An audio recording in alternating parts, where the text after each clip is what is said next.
নমস্কাৰ, জয় হিন্দ, জয় ভাৰত, জয় অসম। আপোনালোকক স্বাগতম। ইয়াৰ অধ্যয়নত আজি আমি ক্লাছ 9ৰ যিটো প্ৰথম অধ্যায় যিটো আছে আমাৰ চাৰিওকাষৰ বস্তুবোৰ মেটাৰ ইন আৱাৰ সাৰাউণ্ডিং লেসনখনৰ প্ৰথম খণ্ডৰ ভিডিঅ' আমি আগতে দিছো। এতিয়া দ্বিতীয় খণ্ডৰ ভিডিঅ'টো হ'ব মূল বিষয়। আজি যিখন আমি পঢ়িম পদাৰ্থৰ কণাবোৰৰ বৈশিষ্ট্য। পদাৰ্থৰ কণাবোৰৰ বৈশিষ্ট্য বিষয়ে আমি কিছুমান পঢ়িছিলো আগতে। আজি কি কৰিম তাৰ বিষয়ে আৰু ডিটেইলছত জানিম। এইখন জানিম। লগতে নেক্সট আহিব পদাৰ্থৰ অৱস্থা। পদাৰ্থৰ অৱস্থাটো কি? গোটা, জুলীয়া বা তৰল আৰু গেছীয় এই অৱস্থাবোৰৰ বিষয়ে আমি জানিম।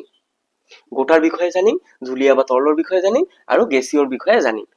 তাৰপিছত পদাৰ্থৰ অৱস্থাৰ পৰিৱৰ্তন, পদাৰ্থবোৰ অৱস্থা কেনেকৈ পৰিৱৰ্তন কৰে এই বিষয়বোৰত আমি ইয়াত জানিম।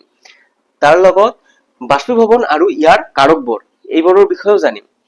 বাষ্পীভৱনৰ প্ৰভাৱত কি কি হয় তাৰ বিষয়েও জানিম। এইখিনি আমি আজি পঢ়িম। কিতাপৰ মেইন টপিকখিনি শেষ হোৱাৰ পিছত আমি ইয়াৰ পৰা অহা কোশ্চেন বিলাক যিবিলাক PYQ আছে সকলোবোৰ ডিস্ট্ৰিক্টৰ ক্লাছ 9ৰ এই চেপ্টাৰৰ পৰা এই গোটেইবোৰ সলভ কৰিম। ঠিক আছে, বলক তেনেহলে আমি ভিডিঅ'টো ষ্টাৰ্ট কৰো। পদাৰ্থৰ কণিকাবোৰৰ মাজত ব্যৱধান আছে। পদাৰ্থৰ কণিকাবোৰৰ মাজত ব্যৱধান আছে। এই কথাটো আমি কেনেকৈ গম পাম যে পদাৰ্থৰ কণিকাবোৰৰ মাজত ব্যৱধান আছে? ধৰা যে মোৰ তাত এখন কি আছে, এটা কাপ আছে। ঠিক আছে, মোৰ তাত এটা কাপ আছে। এই কাপটো কিবা এটা পদাৰ্থৰে গঠিত হৈছে। এই কাপটো কিবা এটা পদাৰ্থ আছে। তো ইয়াত এইখন মাটিৰ কাপ, মই ধৰি লৈছো যে এইখন এখন মাটিৰ কাপ। তো ইয়াত মাটিৰে গঠন হৈছে নে নাই? বহুতখিনি মাটি এনেকে লগ হৈ তাৰপিছত মাটিৰে আমি কি কৰিছো, এই কাপখন বনাইছো। তো এতিয়া মই এই কাপটো মই কি কৈছো, গোটা পদাৰ্থত আটাইতকৈ কম। কি গোটা পদাৰ্থত আটাইতকৈ কম? কি এই পদাৰ্থবোৰৰ ব্যৱধান। পদাৰ্থবোৰ নহলে কি হ'ব, যদি বেছি ব্যৱধান থাকে তো মই পানী দিলো কাপত দিয়াৰ লগে লগে পানীখিনি ওলাই গ'ল। এইটোতো হ'ব নালাগে, হয় নে নাই? কি হয়, কাপত দিলে পানীখিনি থাকি যায়। তো ইয়াত কি কৈছে যে গোটা পদাৰ্থত আটাইতকৈ কম। তেনেহলে এই গোটা পদাৰ্থ যিটো আছে, এই গোটা পদাৰ্থত কি হ'ব, পানী যিবিলাক পদাৰ্থৰ যিবিলাক কণিকা থাকিব, এই কণিকা বিলাক কি থাকিব, ব্যৱধান আটাইতকৈ কম থাকিব। জুলীয়া বা তৰল পদাৰ্থৰ মাধ্যম। জুলীয়া বা তৰলত মাধ্যম বুলি কিয় কোৱা হৈছে? জুলীয়া, সাপোজ ধৰা আমাৰ ইয়াত এখন পাহাৰ আছে আৰু পাহাৰটোৰ পৰা কি হৈছে, এখন ঝৰ্ণা আহিছে, নদী, এখন নদীৰ ঝৰ্ণা এখন আহিছে। তো ইয়াত যি পানীবিলাক যিবোৰ আছে, এই পানীবিলাক তুমি ইয়াত যদি হাত দিয়া ইয়াৰ পৰা তুলিব পাৰিবা নে নাই? কাপৰ মাজৰ পৰা কাপখিনি তুলি দিব পাৰিবা নেকি? মানে এই তলত ধৰি নহয় বা হাতৰ যি ধৰাৰ ঠাইখিনি আছে ইয়াত ধৰি নহয়, তুমি এই কাপৰ মাজত এনেকে হাত দি কাপখন তুলিব পাৰিবা নেকি? নোৱাৰা। ঠিক আছে, কিন্তু ইয়াত পানীখিনি তুমি য'ৰ পৰা ইচ্ছা তাৰ পৰা তুলি নিব পাৰা। তাৰ মানে কি, ইয়াত কি হয়, মধ্যম অৱস্থাত আছে। জুলীয়া বা তৰল পদাৰ্থত কি থাকে, মধ্যম অৱস্থাত থাকে। কি পদাৰ্থৰ কণিকাবিলাক মধ্যম অৱস্থাত থাকে, সেইকাৰণে আমি তুলিব পাৰো। আৰু গেছীয় পদাৰ্থত আটাইতকৈ বেছি, গেছীয় পদাৰ্থত আটাইতকৈ পদাৰ্থৰ কি হয়, বেছি হয়। মনে কৰা যে ইয়াত গেছ আছে, ইয়াত গেছ আছে, আটাইতকৈ কি হৈছে, বেছি হৈছে। কাৰণটো কি, ইয়াত আমাৰ এই চাৰিওফালে কি আছে, গেছ আছে। এই গেছত আমি হাতখন ঘূৰাব পাৰি নে নাই? এনেকে পাৰি। এতিয়া মই কি কৈছো, মোৰ তাত থকা স্কেলখন, মই কৈছো স্কেলৰ মাজেৰে হাত ঢুকাই এই পিন্ধি বাহিৰ কৰিবলৈ। এইটো সম্ভৱ নেকি? অসম্ভৱ। এইটো ইয়াত তুমি হাত দিব নোৱাৰা, হয় নে নাই? ইয়াত হাত দেওয়াটো কি হয়, অসম্ভৱ হয়। তো আৰু কি কৈছো, পানী যিহেতু মধ্যম অৱস্থাত, আমি এনেকে তুলিব পাৰি। মুখ ধোৱাৰ, আমি যেতিয়া টেপখন চলাই দিলো, মুখ ধুই আছো, হয় নে নাই? আমি কি কৰিছো, পানীখিনি আমি এনেকে ইউজ কৰিব পাৰো আৰু বায়ুত কি কৰিব, হাতখন এনেকে ঘূৰাব পাৰো। ঠিক আছে। পদাৰ্থৰ কণাবোৰে অনবৰতে গতি কৰি থাকে। পদাৰ্থৰ কণাবোৰে কি কৰি থাকে, অনবৰতে গতি কৰি থাকে।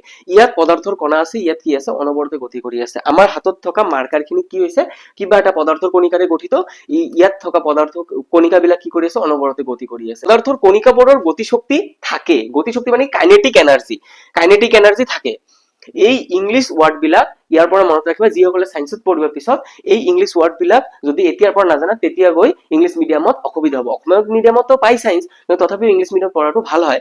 তো পদাৰ্থৰ কণিকাবোৰৰ গতিশক্তি থাকে আৰু উষ্ণতা বৃদ্ধিৰ লগে লগে কণিকাবোৰৰ গতিবেগ বৃদ্ধি হয়।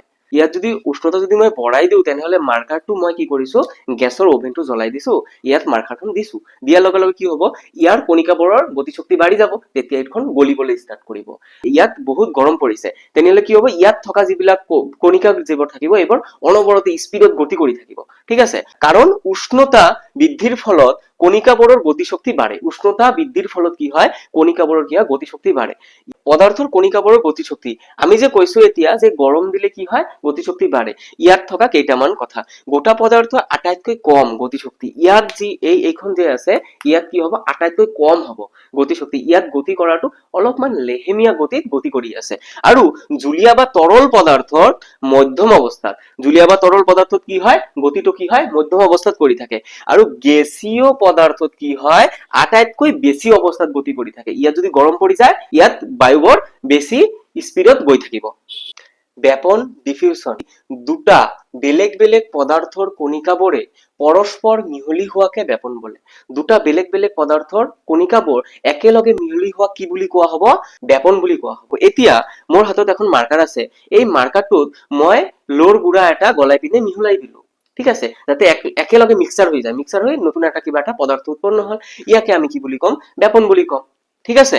তাৰপিছত কি দিছে, পদাৰ্থৰ কণিকাবোৰৰ মাজত আকৰ্ষণ আছে, পদাৰ্থৰ কণিকাবোৰৰ মাজত কি আছে, আকৰ্ষণ আছে। ধৰা যে মোৰ হাতৰ এই মাৰ্কাৰটো মই ইয়াত আঁকি দিলো, ঠিক আছে।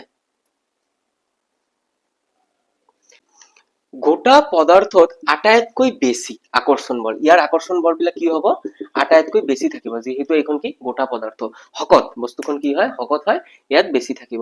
জুলীয়া বা তৰল পদাৰ্থত মধ্যম অৱস্থাত থাকিব, জুলীয়া বা তৰল পদাৰ্থত কি হ'ব, মধ্যম অৱস্থাত। পানী আছে ইয়াত, এটা গ্লাছত কি আছে, এটা গ্লাছত পানী আছে, এই পানীখিনি কি হ'ব, এই পানীখিনি আমি হাতেৰে এনেকে পেলাইও দিব পাৰি, তুলিবও পাৰি, সেইকাৰণে ইয়াত কি হ'ব, মধ্যম অৱস্থাত থাকিব।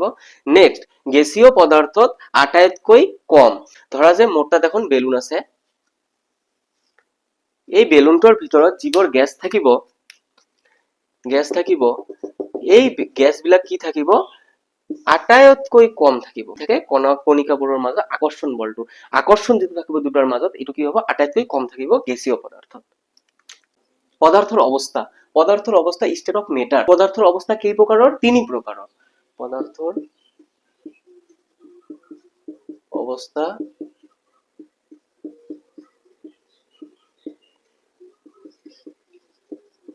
তিনি প্ৰকাৰৰ। পদাৰ্থৰ অৱস্থা কেই প্ৰকাৰৰ, পদাৰ্থৰ অৱস্থা তিনি প্ৰকাৰৰ। কি হ'ব, গোটা অৱস্থা, গোটা অৱস্থাৰ ধৰ্মসমূহ কি কি, নিৰ্দিষ্ট আকৃতি আছে, গোটা অৱস্থাৰ কি নিৰ্দিষ্ট আকৃতি আছে, এইখন নিৰ্দিষ্ট, যি এইখন দেখিবলৈ কেনেকুৱা, মাৰ্কাৰ, দেখিলে গম পাই যে এইখন মাৰ্কাৰ, এইখন কি, এইখন এখন এটা স্কেল, দেখিলে গম পাই যে এটা এটা স্কেল, এইটো কি, এইটো এখন খাতা, দেখিলে গম পাই হ্যাঁ এইখন এখন কপি হয়। তো নিৰ্দিষ্ট আকৃতি আছে, গোটা পদাৰ্থৰ কি আছে, নিৰ্দিষ্ট আকৃতি আছে। তাৰপিছত স্পষ্ট পৰিসীমা আছে, স্পষ্ট পৰিসীমা মানে আজি এই ডায়েৰীখন, ঠিক আছে, এই ডায়েৰীখন কিবা এটা নিৰ্দিষ্ট পৰিসীমা আছে নে, স্কয়াৰ ইয়াত ৰাখিছো, কিবা এখন নিৰ্দিষ্ট পৰিসীমা আছে। তাৰপিছত ইহত সংকোচনশীল নহয়, আমি ইয়াত সংকোচন কৰিব পাৰিম নেকি, যিমানে জাগা দিও ইয়াত কি সংকোচন কৰি অকমান বনাব পাৰিম নেকি, অসম্ভৱ, নোৱাৰিম এইটো এনেকে কৰিব, হয় নে নাই। তো তাৰপিছত কি আছে, ইহতৰ আয়তন আছে, এইখনৰ আয়তনো আছে কিবা এটা। তাৰপিছত ইহত দৃঢ়, এইবোৰ কি হয়, দৃঢ় হয়, শকত হয় এইবোৰ, হয় নে নাই, দৃঢ় হয়। ইহতৰ আকৃতি সলনি কৰিব নোৱাৰি, এইটোৰ আকৃতি সলনি কৰিব পাৰিম নেকি, এতিয়াই কৰিব লাগে, এনেকে এনেকে, যেনেকে আটাৰ এখন গুলি আছে, এইটো আমি চোক নাক মুখ যেনেকে আমি সৰুতে থাকোতে খেলিছো, এনেকে কৰিব পাৰিম নেকি, নোৱাৰিম না। তাৰপিছত কি হ'ব, জুলীয়া অৱস্থাৰ বিষয়ে এতিয়া পঢ়িম। জুলীয়া অৱস্থা কি, নিৰ্দিষ্ট আকৃতি নাই, পানী এখনো নিৰ্দিষ্ট আকৃতি আছে নেকি, টেপৰ পৰা পৰি আছে, যেনেকে পৰি আছে এইখনে হয়, নিৰ্দিষ্ট একো আকৃতি নাই, য'ত ৰাখিম তাৰ আকৃতি ধাৰণ কৰিব। এই টেপৰ পৰা, ধৰা যে এইখন এখন টেপৰ পৰা মই পানীখিনি কি কৰিছো, ওলাই দিছো। তো এতিয়া মই ইয়াত এখন কি দিছো, এখন কাপ এটা দিছো টেপটোত, ঠিক আছে। পানীখিনি যে কাপটোত পৰিলে কি কৰিব, কাপৰ আকৃতিটো ধাৰণ কৰিব, তাৰ মানে কি হল, নিৰ্দিষ্ট আকৃতি নাই, জুলীয়া পদাৰ্থৰ নিৰ্দিষ্ট আকৃতি নাই, ঠিক আছে। তাৰপিছত কি হ'ব, নিৰ্দিষ্ট পৰিসীমা নাই, মই ইয়াত ৰাখিছো, ইয়াতে থাকিব, হয় নে নাই। মই যদি এই কাপৰ সলনি, মই যদি এই টেপটোৰ তলত যদি মই কাপখন নিদি যদি বেলেগ যদি মই এখন থালি দিলোহেঁতেন, তো কি হ'ব, পানীখিনি যে পৰিব ইয়াত থকা পানীখিনি কি হ'ব থালিটোৰ আকৃতি ধাৰণ কৰিব হয়নে নাই কি হ'ব নিৰ্দিষ্ট পৰিসীমা নাই তাৰপিছত কি ইহত প্ৰবাহী এই থালিখন মই উঁচা কৰি দিছো এইপিনে কি কৰিছো থালিখিনি মই এনেকে উঁচা কৰি দিছো ঠিক আছে তেনেহলে কি হ'ব পানীখিনি এই পিন দি ওলাই আহিব হয়নে নাই এই পিন দি ওলাই আহিব পানীখিনি তাৰ মানে কি ইহত প্ৰবাহী হয় য'ত থৈ দিয়ে বেকাত এটা হলে কিবাকে পৰি যাব আকৌ তাৰপিছত কি নিম্ন সংকোচন পানীখিনি কি কৰিব নিম্ন এতিয়া পৰি আছে ইমান বহলকে মই এনেকে চাপাই দিছো সৰুকে পৰিব হয়নে নাই নিম্ন সংকোচনশীল হয় এইটো তাৰপিছত কি দিছে ইহতৰ নিৰ্দিষ্ট আয়তন আছে পানীবোৰৰ কি আছে নিৰ্দিষ্ট আয়তন আছে এতিয়া মই কি কৰিছো এখন কাপত লৈছো পানীটো তো কিবা এটা আয়তন হৈছে এখন কি কৰিছো এখন ট্ৰেত লৈছো পানীখিনি কিবা এটা আয়তন লৈছে এটা গ্লাছত লৈছো কিবা এটা আয়তন লৈছে তাৰ মানে কি ইহতৰ আয়তন আছে এইবাৰৰ কি আছে আয়তন আছে তাৰ পিছত কি হ'ব গেছীয় পদাৰ্থৰ বিষয়ে এতিয়া জানি নিৰ্দিষ্ট আকৃতি নাই এতিয়া আমাৰ চাৰিওফালে কি আছে গেছ আছে এতিয়া কৈছো যে এই অক্সিজেন গৈ আছে এনে ক'ব পাৰিম নেকি অক্সিজেন গৈ আছে ক'ব নোৱাৰো কাৰণটো কি ইয়াৰ কোনো আকৃতি নাই মই কেনেকে চিনিম এইটো অক্সিজেন এইটোতো মই চিনিব নোৱাৰি হয় নাই তোমাৰ নিৰ্দিষ্ট আকৃতি নাই ইয়াত এনেকে গোটেই বহুত গেছ একেবাৰে মিহলি হৈ আছে আমি ক'ব নোৱাৰো যে এইখন এইটো হয় নাই তাৰপিছত কি দিছে নিৰ্দিষ্ট পৰিসীমা নাই ইয়াত মই কৈছো যে এই অক্সিজেন গেছটো ইয়াতে থাকিব ইয়াত ৰাখিছো ইয়াতে থাকিব মই কৈছো এই বাকচৰ ভিতৰত অক্সিজেন গেছখন এই বাকচ নাই ইয়াত বাকচ নাই মই কৈছো এই বক্সৰ ভিতৰত মোক অক্সিজেন ৰাখিব লাগে ইয়াত ৰাখিব লাগে বাহিৰৰ পৰা মই এনেকে টাচ কৰিম অক্সিজেন লৈছো আৰু অক্সিজেন ইয়াত থাকিব লাগে এইটো সম্ভৱ নেকি অসম্ভৱ ইয়াত আমি অক্সিজেন ৰাখিব নোৱাৰি ঠিক আছে তাৰপিছত কি হৈছে ই প্ৰবাহী হ'বনে যেতিয়া আমাৰ ধুমুহা হয় একেবাৰে ইয়াত সাপোজ ধৰা ইয়াত এখন গাছ আছে গাছখন কি হৈছে ধুমুহা আহিছে ইয়াত থাকিব নেকি ধুমুহাৰ ইমান শক্তি যে এই গাছখন আৰু ইয়াত নাথাকে গাছখন কি হ'ব ধুমুহাই এইখন ভাঙি দিব ইমান যেতিয়া ধুমুহা আহে তেতিয়া কি হ'ব এনেকুৱা টাইপৰ হ'ব হয় নে নাই তাৰপিছত কি দিছে ইহতৰ উচ্চ সংকোচনশীল কি হয় উচ্চ সংকোচন হয় তাৰপিছত ইহতৰ নিৰ্দিষ্ট আয়তন নাই ইয়াৰ নিৰ্দিষ্ট কি নাই আয়তন নাই ইয়াক আমি য'ত ইচ্ছা ত'ত যেনেকে আছে সেনেকে থাকে নিৰ্দিষ্ট কোনো আয়তন নাই ইয়াত বেলুনত ভৰালে বেলুনৰ নিচিনা হৈ যায় যিমান ডাঙৰ কৰি ভৰাব বিচাৰো তিমানে ডাঙৰ হ'ব বেলুনখন হয় নাই তো ইয়াৰ কোনো নিৰ্দিষ্ট আয়তন নাই যেনেকুৱা বেলুনৰ সম্পূৰ্ণ নাম যেটো দিছে এলপিজি আৰু সিএনজি এইখন ভেৰি ইম্পৰ্টেন্ট সকলোবোৰ এক্সামত দিয়ে মানে ক্লাস 9 আমাৰ যিকোনো ডিস্ট্ৰিক্টত হোৱা এক্সামত এই কোশ্চেনটো কমন কোশ্চেন হয় মানে থাকে আৰু এলপিজিৰ সম্পূৰ্ণ নামটো কি হৈছে লিকুইড পেট্ৰলিয়াম গেছ মনত থাকিব লিকুইড পেট্ৰলিয়াম গেছ ইয়াক কি বুলি কোৱা হয় তৰলীকৃত পেট্ৰলিয়াম গেছ বুলি কোৱা হয় কি কোৱা হয় তৰলীকৃত পেট্ৰলিয়াম গেছ বুলি কোৱা হয় তাৰ পিছত কি আছে সিএনজি টো কি হ'ব compressed natural gas এটো কি হ'ব সিএনজি তৰলীকৃত প্ৰাকৃতিক গ্যাস উদাহৰণ কি হ'ব তৰলীকৃত প্ৰাকৃতিক গ্যাস তাৰ পিছত কি আহিব গলনাঙ্ক এইবিলাক কোশ্চেন ইম্পৰ্টেন্ট এইবিলাকে ভিতৰত থাকিব মানে প্ৰশ্নৱলীত থাকিব এইবোৰৰ পৰা উত্তৰবিলাক কৰিব ভেৰি ইম্পৰ্টেন্ট এইবোৰে দিব এক্সামত ঠিক আছে গলনাঙ্ক মানে মেল্টিং পয়েন্ট এক বায়ুমণ্ডলীয় চাপত যি উষ্ণতাত কঠিন পদাৰ্থ গলি গৈ জুলীয় অৱস্থা প্ৰাপ্তি হয় সেই উষ্ণতাক পদাৰ্থটোৰ গলনাঙ্ক বলে তাৰ মানে কঠিন পদাৰ্থ কি হ'ব গলি যাব এই পেনটো আছে মই যদি ইয়াত যদি কি কৰো মই মম এটা ধৰি থাকো তো কিবা এটা নিৰ্দিষ্ট দিয়াৰ লগে তো নগলে বস্তুখন ঠিক আছে কিবা এটা নিৰ্দিষ্ট টাইমৰ পিছত এই বস্তুখন কি কৰিব গলিব ষ্টাৰ্ট কৰিব ঠিক আছে এই বস্তুটো কি কৰিব গলিব ষ্টাৰ্ট কৰিব তাক আমি কি বুলি কম গলনাঙ্ক বুলি কম যেনেকে এক্সাম্পল সাপোজ আমাৰ তাত কি আছে এখন মমবাতি আছে